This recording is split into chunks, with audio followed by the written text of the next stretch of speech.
It's day 2 here at the Call of Duty Championship, and the competition is well and truly heating up. We're down to 16 teams now, and this morning started off with a very tense match that saw outright favourites Farco Impact beating European favourites Epsilon. A big surprise from day 1 was seeing UK team Farco Dragons getting absolutely destroyed in their group games and consequently getting knocked out early. So I spoke to the team to find out what went wrong. Guys, we had our fingers crossed for you, but it was not to be. What happened yesterday? We just weren't playing our best, really. I mean, not really any excuses. The better team won in all 3 of our games. I mean, we didn't put much practice in as we would like to. That's probably our main reason we lost. But yeah, we definitely lost to the team that was better. While the playoffs are underway down on the show floor, I caught up with Treyarch's David Vonderhaar, who's one of the guys responsible for all this. Now, it's day 2 of the tournament. How are you feeling so far? Man, I feel really good. I'd like to start my mornings looking at the brackets, and between me and you, I kind of fill them out, but I can't tell anybody about them. Tell us. Oh, no, I can't have favorites. You tweeted earlier about, suicide respawns and that you were thinking about implementing that as an update later on. I mean, it must be good as a developer to see all these plays, taking place in such a big tournament, and it must, influence your decisions later on down the line. Yeah, so there's actually multiple developers from Treyarch roaming the floor paying attention to this thing, right? And it's a very important thing for us because it's where else are you going to see the top 32 teams in one building throwing down against each other, and watching what they do and what they go through is just an important part about keeping in touch with how that game is played and how they're using the game. And, I believe that you can learn a lot of lessons about that apply to the macro game. So are we going to be back here next year? So, it's an inaugural event.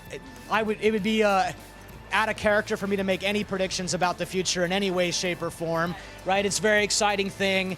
Let's get through this one and crown a champion for Call of Duty and Call of Duty Black Ops 2 and go from there. One of the most exciting teams to watch in the tournament thus far has been Farco Impact. However, they lost their very first tournament match today against Envious, but they're still in with the chance of taking home the prize. So we caught up with them earlier to find out how confident they are that they can still pull this off. You guys are being pipped from pretty early on as one of the big favorites. Does that make you feel better, or is it kind of piling on the pressure a little?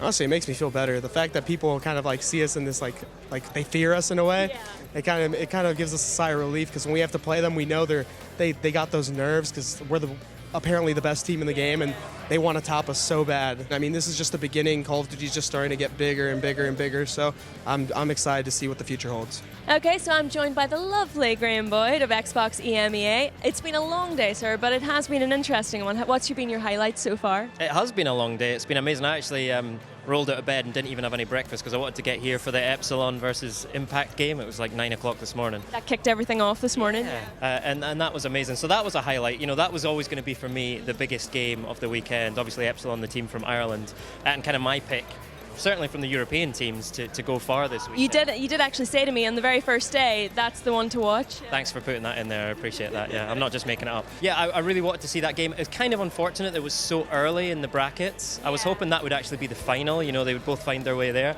But great to see it. And then also straight after that, Impact went on and played Optic. So the 2 biggest US teams playing against each other. So it was kind of like all the big lineup, all the big matchups are right at the start of the day, so that was a really good way to kick things off. But Impact are just playing ridiculously well. They won MLG Dallas, they won EGL9, they've got all that momentum behind them, and more than any other team I've watched, they've got incredible teamwork. I watched them playing Hardpoint earlier today, and just they're great individuals, but more than any other team, they are playing so selflessly, and they all know their roles.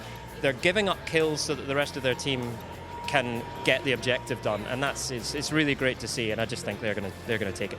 Well, thank you so much for chatting this. That's it from us here today, but do check back tomorrow because we'll be crowning the Call of Duty Championship winners, and we'll see you then.